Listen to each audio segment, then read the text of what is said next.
Talking games. If you haven't already done so, please click the like button, subscribe to the channel, and leave a comment below. Thanks. What's happening, boys and girls? Today I'm just going to go over real quick. I successfully was able to order an EVGA RTX 3090 Kingpin Edition card. So I've been in the queue for that for, well, whenever they put them out the first time, so it's been a couple months anyway since they put that card available for auto notification, and I got in, I think, pretty much the first day, really pretty early on, and I'm just now getting emailed about it. But they emailed me today in the early afternoon, and I decided to go ahead and jump on that. And what I'll do now is I'll probably end up selling one of my hybrid edition cards locally and make up the money and maybe make a little profit on it, but we'll have to wait and see how that goes. But basically, this will be coming tomorrow. I don't want to get too in depth on it because, well, it'll be here tomorrow or Thursday at the latest, because it depends on when they get it shipped. It says it was shipped already, but that it's waiting for pickup from UPS, and sometimes things lately have been a little bit slow. But just kind of having a quick overview of it here, you can see it's really a beautiful card. It's got a little OLED reader on it that I think can show card information like temperatures and so forth, and clock frequencies or whatever. It's probably programmable, but that's something we'll be able to play around with and figure out a little bit more. It's a full copper heatsink on it instead of the normal kind of aluminum and things that you get.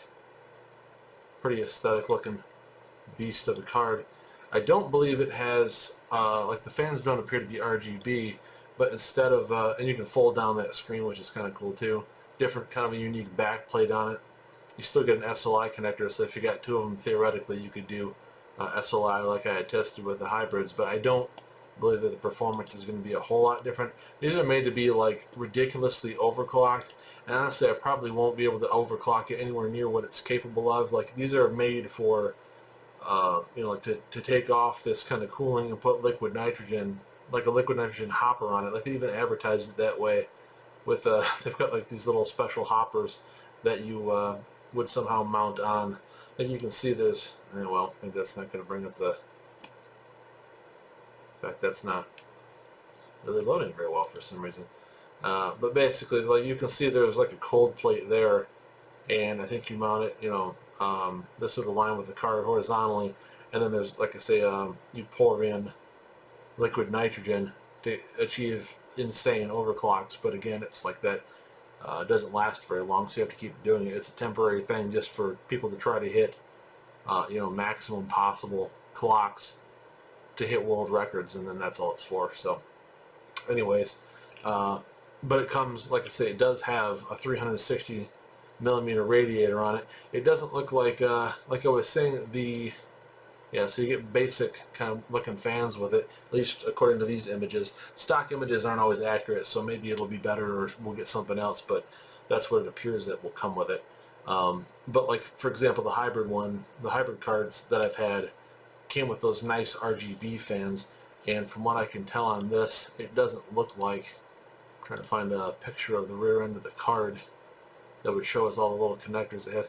That's something that we might have to play with once we get it out of the box and verify. But like, for example, on the end of well, it might, it's kind of hard to tell, but there's still like a 4-pin there where you could probably hook up a fan, and maybe there's the 3-pin in there for RGB, because like I said, the hybrid lets you control RGB fans directly from the EVGA Precision X1 software by connecting the RGB fans to the card.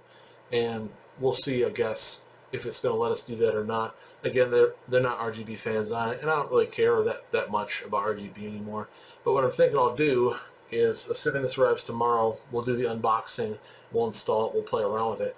Otherwise, it'll probably be Thursday, just again, depending on UPS and how fast they're able to get it here. I did pay for overnight shipping, but it's coming from California, and I live in Kentucky, so they're usually pretty good. We'll see. But we'll put it back in there. What I think I'm going to do, I'm kind of done doing the dual GPU thing. It is faster for deep learning, but not so much faster that it's worth the pretty insane amount of heat it's putting into my office, and the power bill has gone up quite a bit. And just, having to have two power supplies, having to use two cases like you guys saw me doing in that previous video where I first set up SLI, I don't know that I'd say that it's necessarily worth it. If you were making a lot of money on it somehow, or like if I were using it for Bitcoin mining and wanted to have, or Bitcoin or Ethereum or whatever it is you're doing, but if I was crypto mining with it, then okay. But for otherwise, and even then, like you'd have to be making a pretty good haul on crypto to make up for the electric bill. So, you know, these cards use just a batshit amount of power, but one Kingpin Edition card with my 1500 watt supply and my Threadripper, I think will be okay. And what I may do eventually here, we'll see how much money I can sell one of my hybrid cards for. I'm not trying to like rip people off, but the market is crazy right now. And I mean, you see the MSRP of this card plus taxes and shipping, it was over $2,200. I would like to get it, you know, at least get that money back by selling my hybrid, and I could probably sell it for $3+ given the way things are going, but we'll see. I have it on the Facebook market locally here in Louisville. Somebody wants to, you know, get at me to buy it here locally, that's cool. And I may try to trade it out instead. I'm trying to get an RTX Quadro. I mean, they don't call them Quadros anymore, but it's a Quadro. An RTX Quadro A6000 card, in which case I'd probably sell the Kingpin back off. The A6000 has actually slightly better specs across the board from what I can tell to this, because, like for example, this has 10,496 CUDA cores. I believe that the RTX A6000 has like 10,700 and some odd cores, which is, I know it's really negligible, but the difference is that card has 48 gigs of video memory, whereas this has the 24. Now this is GDDR6X. The Quadro has standard GDDR6, but for the sake of doing my deepfakes, having a huge amount of memory like that, a pretty good size, or you know, even more CUDA cores than this card offers, and they do have active cooling. There's like the Quadro A40 and then the Quadro A6000, and from what I can tell, the only difference is in the specs is that the A40 has a passive cooler versus the active cooling on the A6000. And I've tried using passively cooled cards. I think they pretty much have to be in an HVAC cooled environment. Like I've tried putting external coolers on them and even mounting like fans to it. It's not enough. Like they just run too hot. That was with the Tesla K80 I tried that. So maybe I just had a bad bit of luck there, and maybe there is a better way to do it. But anyways, I'm kind of rambling as I often do.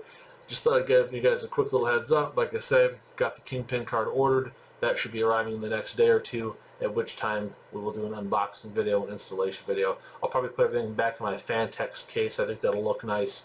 We'll be able to mount the 360mm rad from the CPU either on the top or on the front, and conversely the Kingpin can be either mounted on the front or the top of the case, and I think it'll look nice. It'll be pretty uniform looking. Might just do all black fans like I've been kind of doing anyway. Put a couple Noctuas on each thing, call it good. So appreciate you guys watching the channel. Be sure to subscribe so you don't miss out on anything coming up in the near future. Hit the notification button. Be sure to like the video and leave a comment in the comment section below. That way it helps me out in the YouTube algorithm. So appreciate you guys watching. We'll talk to you again real soon. Bye.